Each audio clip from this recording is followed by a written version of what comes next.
But we begin tonight with Donald Trump, the Republican frontrunner for the Republican presidential nomination. The party has put all of their chips behind this man, who was found liable for violating E. Jean Carroll physically and for defaming her. He's accused of falsifying records to silence an adult film star he allegedly had an affair with. His company was found guilty of defrauding New York taxpayers. He's accused of stealing American secrets, carting them off to his mansion in Florida, lying about it to the FBI, and blabbing about those state secrets to anyone who would listen. He stands accused of fomenting a violent coup to try and overturn the 2020 election. He and his family took in billions of dollars from countries like Saudi Arabia and China while he was president. And if that's not enough, he delivered the death blow to reproductive rights for every woman in America. That is the resume of the likely Republican nominee. To say that this man is at his moment of maximum legal and electoral peril is an understatement. To make the point even more explicit, Donald John Trump is facing serious repercussions, including financial liquidation and potential time behind bars. But RNC chair Ronna Romney McDaniel and VP wannabe Elise Stefanik are circling the wagons around him anyway.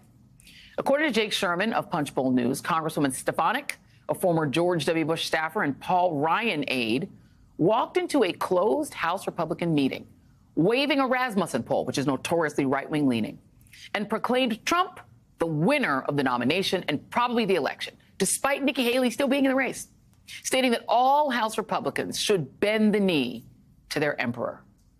These people are so committed to Trump. He's been able to get two of his super PACs, funded by donations from his working-class fans, to pay for his legal defense to the tune of $50 million, according to two sources who spoke with the New York Times. We talk about this every day. But it's not really surprising that everyone within his party is making his reelection their only priority. Congressional Republicans have completely capitulated to him and given up on their primary professional responsibility, which is delivering tangible things for an evenly divided America that really did elect Joe Biden in 2020. Yet what have House Republicans accomplished with their majority? Well, they've launched an impeachment inquiry into President Biden and an investigation of his son. They've heard from witnesses behind closed doors who repeatedly told them that Joe Biden did nothing wrong and contradicted the whole premise of their investigation. They continue to push their anti-abortion tactics, scrounging for ways to force women in red and blue states to give birth at the state's command, even if they've been victims of incest or rape. And they are all in on scaring their voters about immigration and the southern border, the issue that many say fueled Trump's 2016 election and returned in the 2018 midterms, the 2022 midterms, and the upcoming elections in November. For months, House Republicans have insisted that they could only support aid to Ukraine if it was paired with tougher border security. They've accused Biden of not doing enough. And when he called their bluff and agreed to do more, they waffled. Because Donald Trump doesn't want anybody, especially Joe Biden, to sign something that would actually work to solve a problem. Speaker Johnson says that whatever the former president wants, he gets. And that includes a long-promised impeachment of Homeland Security Secretary Alejandro Mayorkas. The first time in nearly 150 years that the House will try to remove a member of the president's cabinet. Republicans in the hearing, which is ongoing, are accusing him of dereliction of duty after he spent weeks negotiating a bipartisan immigration deal that House Republicans are rejecting out of hand. Make it make sense, people. Long story short, it's politics. Your own party is sabotaging and undermining this administration's efforts to address the border while you are trying to impeach him by saying that they're not addressing the border. The hypocrisy is the least of it. Your attack on the rule of law and our democracy is the worst of it. And you better be careful about the bed that you make. The Donald Trump and MAGA plan is alligator moats, bombing northern Mexico, shooting migrants in the legs, and electrifying the fence and putting spikes on them. That is the Donald Trump border plan. This is all about trying to get Donald Trump reelected. I think another saying appropriately describes what's going on here, and that's just shoveling the same old and calling it sugar. And that's not what the people want us to do. Joining me now is Congressman Robert Garcia of California, member of the House Homeland Security and Oversight Committees, and Matthew Dowd, former Republican strategist and MSNBC senior political analyst. Thank you both for being here. Congressman, I will start with you here at the table. I'm going to play you one more soundbite. This is Marjorie Taylor Greene explaining why Secretary Mayorkas must be impeached. The claims aren't baseless. Secretary Mayorkas has willfully broken federal immigration laws. He's also violated his oath of office. We have a record number of children, migrant children, who are lost in this country. Also, he ended many policies. He's paroling people by the millions en masse into our country. Instead of coming to Congress, we are the lawmakers, we make the laws. Secretary Mayorkas on his own has violated federal immigration law. Your thoughts? Have millions of people been paroled into the United States? What is she talking about? I mean, first, Marjorie Taylor Greene is insane. And this whole impeachment effort is the Marjorie Taylor Greene and Donald Trump show. It's been Marjorie Taylor Greene that's actually the one that's filed both the impeachment documents on President Biden and, of course, on Secretary Mayorkas. And so this is all because of her. She's pushing this, and she's taking Donald Trump's orders. The truth that people forget is that migration has been going up when the Donald Trump presidency started. In the last year of the Donald Trump presidency, migration increased threefold. And that's because of all the crises happening in Venezuela, and Ecuador, across the southern hemisphere. And so we do have a challenge at the border. Yeah. Democrats do actually want to solve the issue. The president has proposed solutions, but Donald Trump is now saying he doesn't want a bill. He doesn't want more border funding. He wants to run on it. He wants to run on it. He wants to create chaos and dysfunction. Yeah. And we're trying to push back on that. We actually need a solution. He wants none. So you've said that Marjorie Taylor Greene is behind the impeachments of President Biden and Alejandro Mayorkas. Let me read you some of the other impeachments. Let me know who's doing these besides those two. There's apparently the Republicans would like to impeach Kamala Harris. They would like to impeach, of course, Secretary Mayorkas. Merrick Garland, the DOJ, they'd like to impeach FBI Director Christopher Wray, Defense Secretary Lloyd Austin, Secretary of State Antony Blinken, Transportation Secretary Pete Buttigieg. That's a lot of impeachments.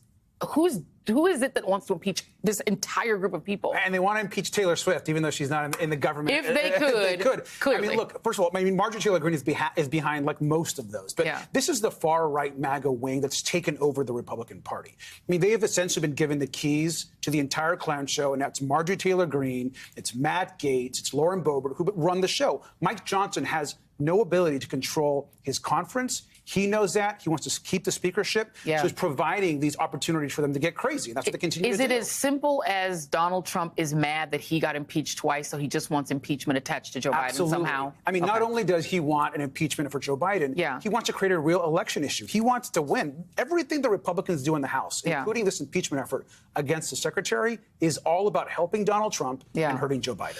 Matthew, Dad, let me bring you in here because you live in Texas. Because the other side of this is that one of the strategies apparently that Donald Trump has to try to win is to essentially stoke a war between the state of Texas and the federal government. You've had Republican governors essentially daring the federal government to do what the federal government is authorized by the Constitution to do, which is enforce immigration laws. You've got these, barbed wire fences across the Rio Grande because there's water. You can't build a wall. And so they're just putting barbed wire fences. People are drowning in them. They're saying you can't stop people from drowning. Children are drowning. This idea that Donald Trump needs an actual civil war to get reelected. Your thoughts as a Texan? Well, first of all, I mean, one of the things I'm amazed at is this is all being led by people that claim they're Christians. That's actually what's amazing to me. These people that put on the mantle of Christianity, I guess they skipped every single passage in the Bible that talks about how we treat immigrants in the course of this. They just forgot all that, and they concentrate on part of the Old Testament that they think is applicable to them.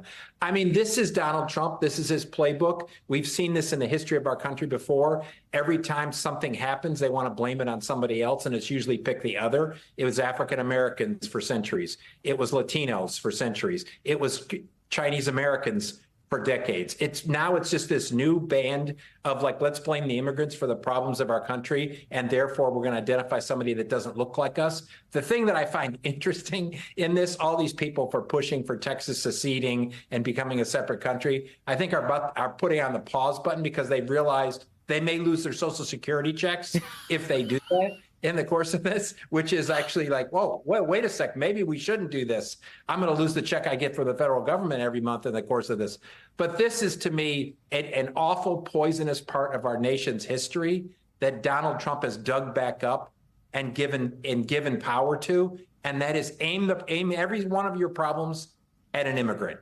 Yeah. And hope, let me play for you, because the way that it's being described, and first of all, I would love for you to explain, since, you know lots of Republicans, why anyone would want to be vice president to Donald Trump when the last vice president, he actually was cool with that guy being hung. But nonetheless, they persist. Here's one of the aspirants to that job, that very dangerous job, Tim Scott. And I just want you all to listen to the way he described the Trump era and why people like him want to get back to it. Myself and all the voters that support Donald Trump supports a return to normalcy as it relates to what affects their kitchen table. The average person in our country, Martha, they're not talking about lawsuits. As a matter of fact, what I have seen, however, is that the perception that the legal system is being weaponized against Donald Trump is actually increasing his poll numbers. So he described the Trump era as normalcy, Matthew, and he was being asked why he can support someone who's been adjudicated a sexual assaulter and owes $83.3 million to the person he defamed.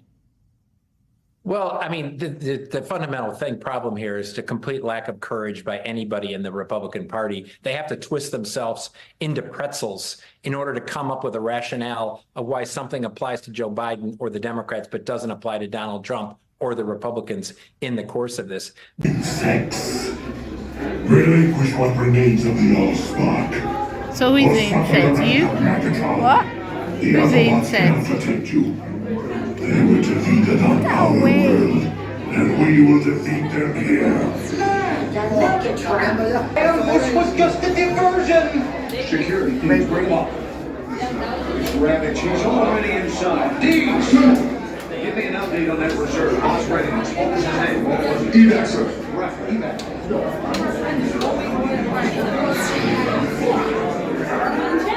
She's right in front.